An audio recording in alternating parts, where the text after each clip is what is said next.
counties and swing states, and they said that my county, Wood County, Ohio, happened to be one of only 59 swing counties in the entire country. Wow. That followed the pattern of having voted for Bush in 2000, 2004, Obama 2008, 2012, and Trump in 16. And I said, well, there's something really interesting about that. I think there might be a book there. So long story short, I ended up writing a book about that, but I specifically wanted to know about my generation. I'm a millennial, and I wanted to understand. I talked to many older folks who said, I think we're going to hell in a handbasket because the millennials are terrible. We have no future, we have no hope. So I wanted to understand what is the truth about this generation. Is this generation sold out to the left, and are they sold out to the left in swing counties like Wood County, Ohio? And what I found was pretty fascinating. I found that many millennials are growing sick and tired of the left. The left has abandoned freedom, the classical tenets of classical liberalism. Things like James Madison and Thomas Jefferson, what they would have stood for, no longer do the Democrats stand for, and that's left a lot of millennials in the middle. They're skeptical, disillusioned, and frustrated. So that really is the purpose, the genesis of the book. Fantastic. Don, jump in there, my friend. Oh, I have a lot of questions, but I'll start off with the most important one. What is your county going to do this year?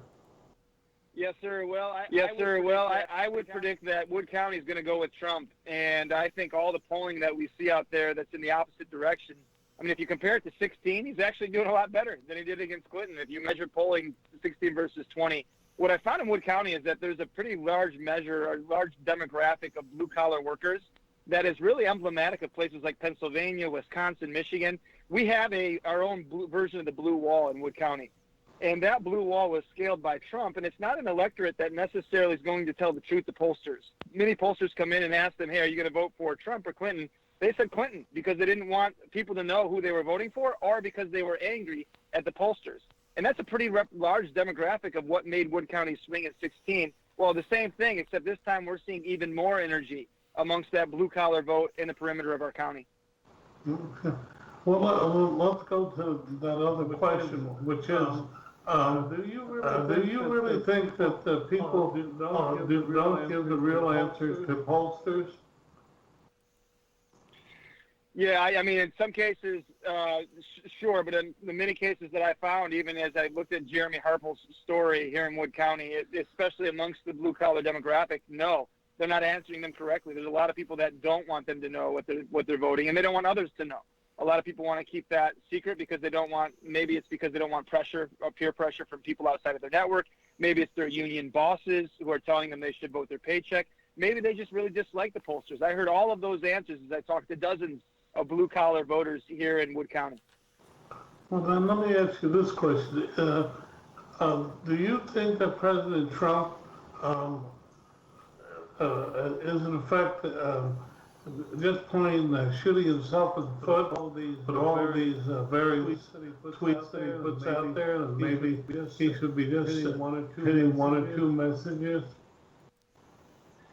Well, in many of my conversations, the one lament that many of the voters that are kind of considering who they're going to vote for, the one lament that they mentioned was the way that he communicates, whether that's through Twitter or some of the personal attacks. And it's one of the things that they have actually considered not voting for him because they really are concerned with that. And that goes across many demographics, especially in suburban America, suburban elements of Wood County, where you have rising families who don't want their children to, be saying stuff about other people. So that is one concern that I have heard expressed on multiple occasions. The thing that really changed within the millennials' voting habits as I studied them was the people that voted for personality of Obama, they liked the way he communicated, they loved the way that he talked, they loved the kind of the personality, the persona that he represented. They really changed their voting persuasion in 16 on the basis of certain principles. Whether it was having children and being aware of the fact that you have taxes to pay and you want to have a better future for your children and for the next generation, or whether it was the pro-life issue, or whether it was something related to economic engagement now that I'm engaged in a workforce. These principles led them to kind of forget the personality. I want to care about what he does. What is this individual doing that's going to be best for me, my future, and the future of my community? That's really what changed in these voters' minds in Wood County. Well, I'm going to ask one more question and turn over to IQ. But my other question is, here's a president that has probably redeemed more of his campaign promises than any other president in the last 50 years. Yet people don't talk about that. What do you say to that? Well, we're dealing with a real hegemony of fake news media. We're dealing with big tech, suppression of truth, only channeling certain voices. We're dealing with the institutions of education and print media. I mean, there are a lot of forces out there that really want to see this guy destroyed. So anything that he's done that's positive, they're going to do everything they can to preach the negative message. And that's why it's hard for people to get access to him. And in spite of the many voters that had concerns about the way he communicates, the one thing they did appreciate was that he has direct access through his Twitter account to Americans, directly to their phones. That's one thing they did appreciate. Now that we see Twitter really stepping their animus up and doing everything they can to suppress more and more of his tweets, I think that's angering voters. I think that's something that they're frustrated by. IQ, welcome back, and please. Thank you. I have a lot of questions, but I don't have a question. It's just a statement of fact.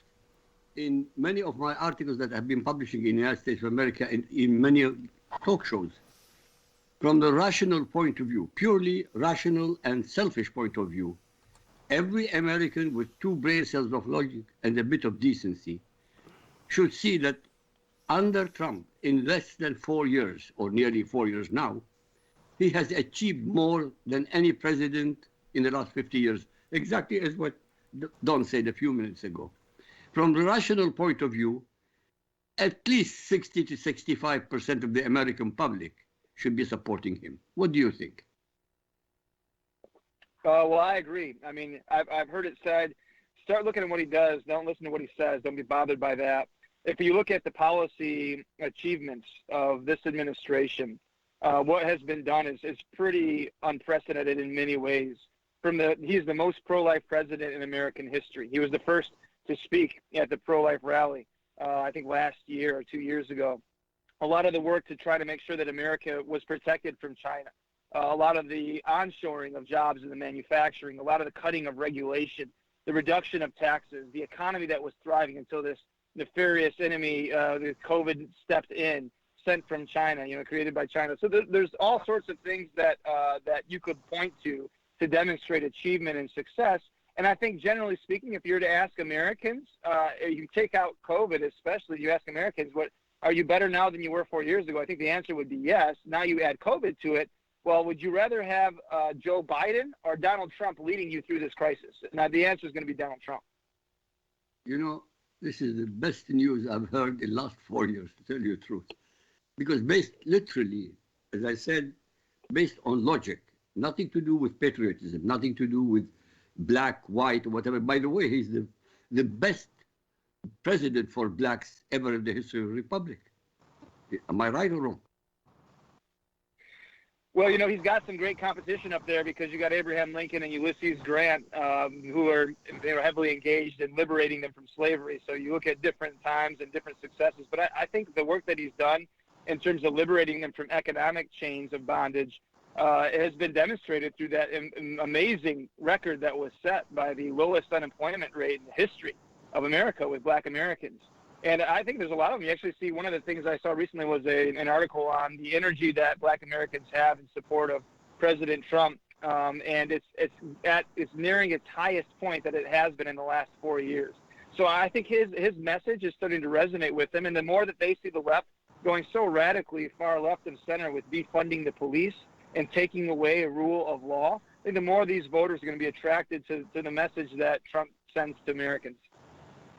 As far as I understand, I've been monitoring this United States of America for the last 12 years. I live in Europe. My background is I'm from Iraq. I speak.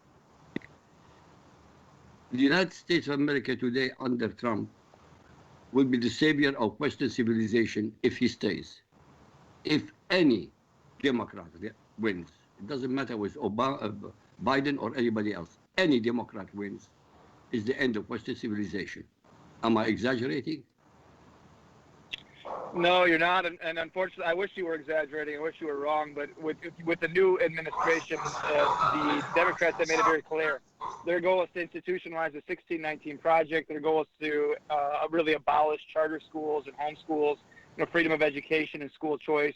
Their goal is to really re-educate and to institutionalize their nefarious vision and worldview, which is that America is evil, America is an imperialist nation, America must repent of its sins, America must bow down and become a part of this global elite structure.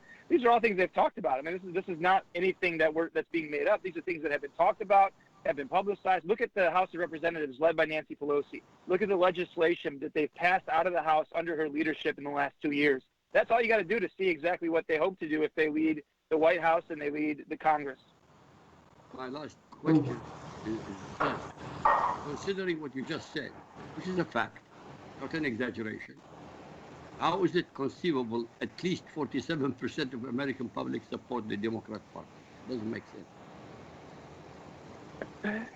Well, I think one of the challenges that the Millennial Generation has and younger voters generally is we've grown up with quite a bit of institutionalization of leftist values, from the points of high school through college to our social media feeds, to the way that values have been described. And I think as a result of that, you have a generation that is really bent in that direction. They haven't been taught otherwise. And there's a lot of millennials in mainland America who, in spite of having been taught these things, wonder it doesn't seem to all add up. It doesn't entirely make sense. And that's why in Bellwether Blues, the common thread that I found amongst the stories of millennials that did change their voting pattern was mentors. There were mentors that stepped into their lives and asked them really tough questions, listened really well, invested into their lives, earned the right to be heard. And over the process of that conversation, they saw the opportunity to share what they believed, because the millennial really wanted to learn what they had to say. So that's my encouragement to those out there that are concerned about this election. Step into millennials' lives, have conversations with them, build relationships. You really will have the opportunity to eventually share with them the reasons why they should vote in a different direction. What you done? Okay, I guess, Jonathan, my next question is, you're going out and, if I heard you correctly, you've been polling people, particularly millennials. Did I hear that correctly? Yeah, so my analysis was of the Millennial Generation, which is aged between 24 and 39 years of age. They're now out of college and they're kind of moving into life, having children and jobs, et cetera. Well, from your polling, we have a very difficult job separating how people feel from what our media says. And by the way, the New York Times today had a very interesting article about the fact that we're simply not making babies like we used to, which happens to be true. But in all of this, are you seeing that there are enough people who feel as we in the Saudi program feel to offset this rise in liberalism, for want of a better word? I hate the word progressive because it really doesn't really talk about what they're doing. Are there enough people out there to offset this rising leftist conspiracy grouping? Well, I think it's actually been to the advantage of free-minded Americans to see the left's true agenda played out in the streets of Portland and Seattle. I mean, if this had happened in September, if some of these events had occurred a little later on, I don't know that people could have recognized the true face of Antifa, the true face of Marxists, the true face of these nefarious ideologies that want to find their way into all of our institutions to cripple all of our lives. But since we have now been able to spend a summer seeing the way that these Capitol Hill autonomous zones rise up, seeing the way that they absolutely assault any level of authority, trying to take down buildings, when we see these things and we see businesses looted and windows broken, I think it gives many Americans that are free-minded and free thinkers who value freedom the ability to recognize that maybe there's an alternative choice. Maybe the way I've been taught and trained in school is not the right way to vote. And I really think that there's a great chance, especially if individuals that understand truth step into the shoes of these individuals and start to have conversations. When you step into their lives, you have conversations. I'm very optimistic that millennials and other voters in swing counties throughout America and the places where these votes really count because we have an electoral college, I'm confident that their votes can be won over. They can be persuaded. Well, let's go back to your swing county, which I'm very interested in. What is your county made up of? Are you a suburb of some city? Well, what's interesting about Wood County and the reason why it represents Ohio so well is we have multiple demographic factors. We have a university town in Bowling Green State University with around 25,000 students.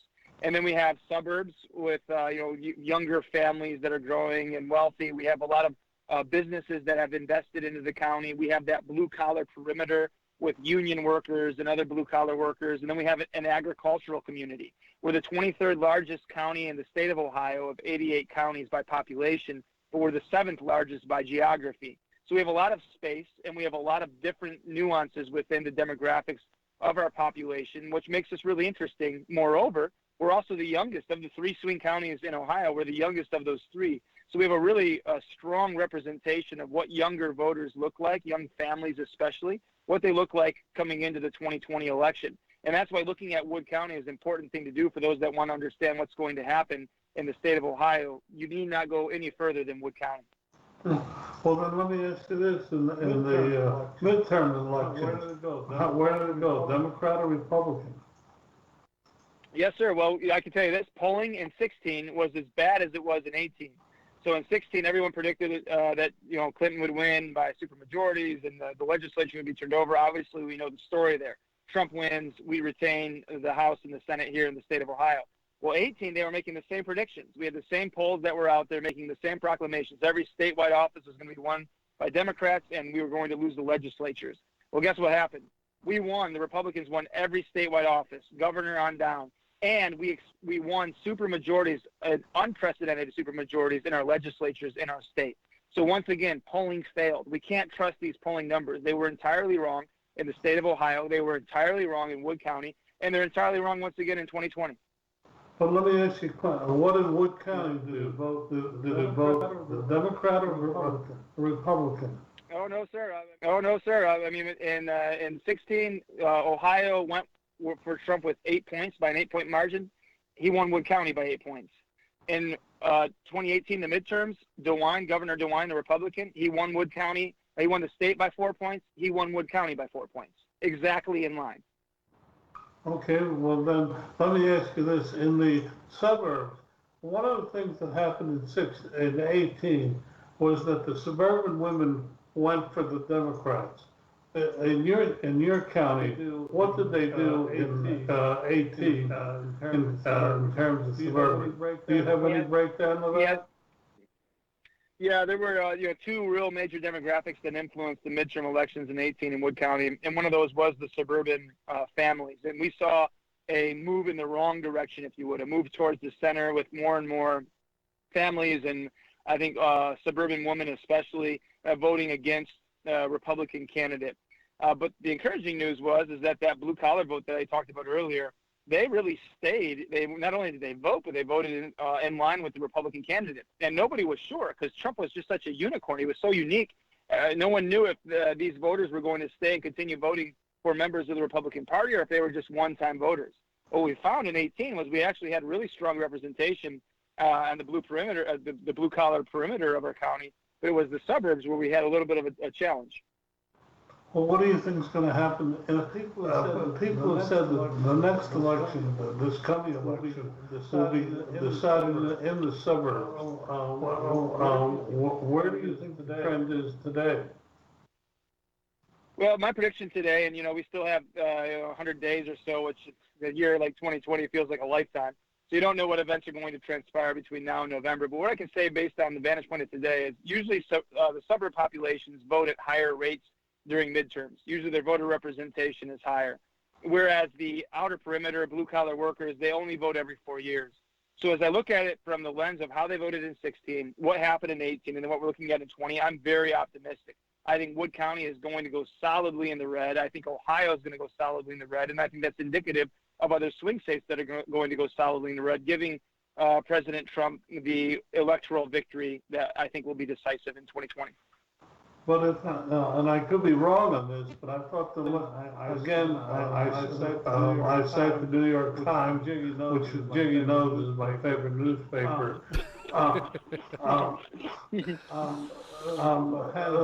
Has Ohio solidly in the Biden camp. What do you say to that? Well, it was fake news in 16, it was fake news in 18, and it's still fake news in 20. No, from your lips to God's ears, I always say. Can I go back to you? I mean, this is a remarkable interview today. I mean, this is the most positive interview I've heard in the last 4 years. And I'm grateful for it. I hope it will be true because it is so perfectly logical that people should vote for Trump. But we are living in a very irrational period of time. So anything is possible. But I'm really happy, and God willing, I'll buy your book. Well, can I? Well, thank you so much. Thanks for your encouraging words. It's been an honor to be in the interview, and I really tried. I'm trying to speak not out of emotion, but to your point, out of logic and out of communication and what I see and studying the data and talking to people. You get a really good feel for what's happening in places like Wood County, Ohio. Well, let me. I don't know if you were aware of this, but the Attorney General of New York has just made a move to end the NRA, the National Rifle Association. And I don't know if you're aware. I don't know if you're aware of that. And I do know that Ohio is a fairly NRA state. So how do you think things like that will affect the voters? Well, I think it fits with everything else that we talked about earlier. I mean, not only are Americans are frustrated with the way that they've defunded the police, but they also see situations like we saw in St. Louis where they take away the rights of homeowners to protect their property. I think they can see the agenda of the left. It's very clear and obvious. Not only will they defund the police, but they'll take away Second Amendment rights. And this move in New York by a very left of center politician is emblematic of what the rest of the Democratic Party wants to do. But why isn't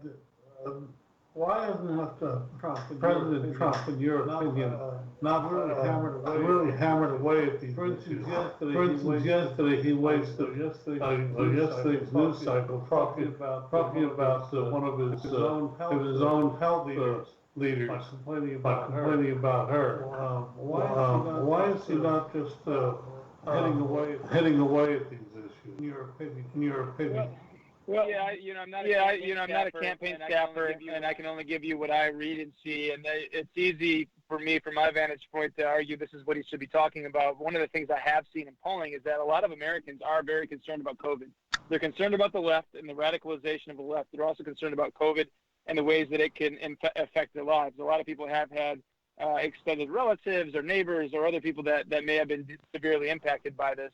So one of the things that I've seen, and this is polling across the board, is that there is a need for communication to demonstrate compassion and care and aggression towards fighting this virus, while at the same time communicating a strong resolve for seeing the economy return to what it was back before this whole thing came at us. But this is exactly what Trump has been doing, actually. Yes, but I don't think he's been articulated. And in your county, may I ask, how do people perceive his handling of the COVID crisis? Well, I don't have, empirical evidence here, so I'm speaking more anecdotally in this case. But I would say it's kind of been mixed reviews. And talking amongst, obviously, Democrats and liberals, they hate the way he's handled the economy. But amongst Republicans, I've heard mixed reviews. Some of them are frustrated. Some of them understand. So there's a lot of division or difference of opinion on the right side of the table here, while most people like the way that Governor DeWine has handled this. So that's kind of their opinion. But what I'm seeing, and what's encouraging to me at least, is I think they understand there's a level of grace. This is unprecedented. Like we're going back 100 years before we had a virus like this come at us. And you don't exactly know what to do, but I think now that we're seeing more of a reduction in COVID counts, and we're understanding more of the work that was done to get us back into shape, to create ventilator opportunities and capacities throughout hospitals, the work that they did with manufacturing. I think as that message gets out, it's not going to dissuade people from supporting him in November. Okay. I have a lot of questions like you. IQ, jump in there, my friend. Really, there's nothing to jump in. This is fantastic. It's really fantastic because, I mean, literally, we're discussing rational thinking. How could Trump, who has never been a politician, be blamed for everything that the politicians failed in the last 50 years? He was never in politics. But they're blaming him even for the rising sun, or the temperature goes up, and the climate changes, and then you have COVID. Everything is blamed on Trump. It's irrational. You know it's irrational. I know it's irrational. The question is how many more Americans know it's irrational. Anyway, the message is beautiful. I have no questions. Thank you. Jonathan, let me ask you this question. If you look at the cities across the country, no matter where they are, most politicians have failed in terms of leadership when faced with anarchy. How is that working out in your neck of the woods? Well, thankfully, I think we're governed pretty well here in Northwest Ohio. We don't have very far, thanks to the 18 midterm results. I mean, I can't imagine living in Ohio with Democratic leadership. Who knows what we would be experiencing? Probably similar to what they're experiencing up north of us in Michigan. So thankfully, we don't have to deal with the craziness. We don't have to deal with animus, which motivates partisan decision-making and how to handle the virus towards the president. And we don't have to deal with that here in Ohio. And as a result, I think Ohio is one of the shining states in terms of how we've responded and how we've handled this thing. And yeah, we've suffered. In fact, they just found out our governor has COVID today. He was just diagnosed with the virus. So we know it's out there, but I think Ohio generally has done a pretty decent job. Well, yeah, wasn't President Trump coming for a rally there, either today, tomorrow, or sometime soon? Well, I'm sitting outside of Whirlpool Manufacturing here in Clyde, Ohio. I just listened to him speak for about an hour and a half. Okay. Well, let me ask the other question. Wherever he goes, he attracts large crowds. The media never really puts it in that basis. Is the popularity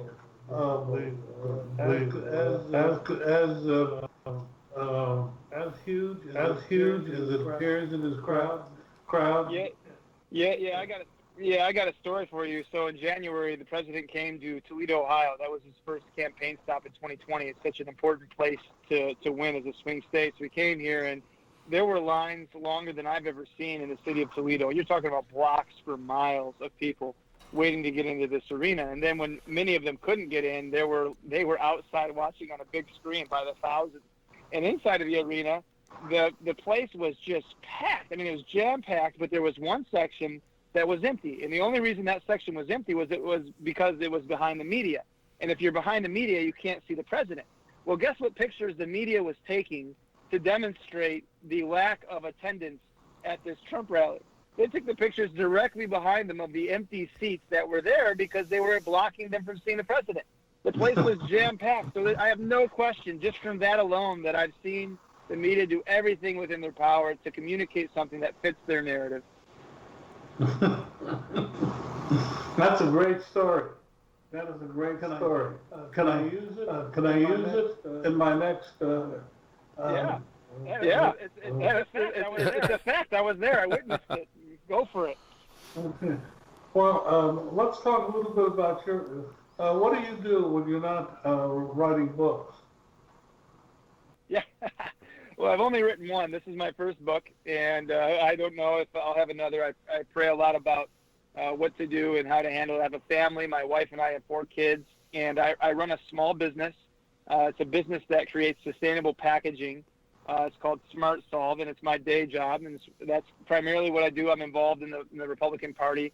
I'm involved in the nonprofit world. I founded a nonprofit that does work in Central America with fatherless children, and we're also doing work now in D.C. So I'm involved in a few boards and running a business, so that's basically my day-to-day. When do you sleep?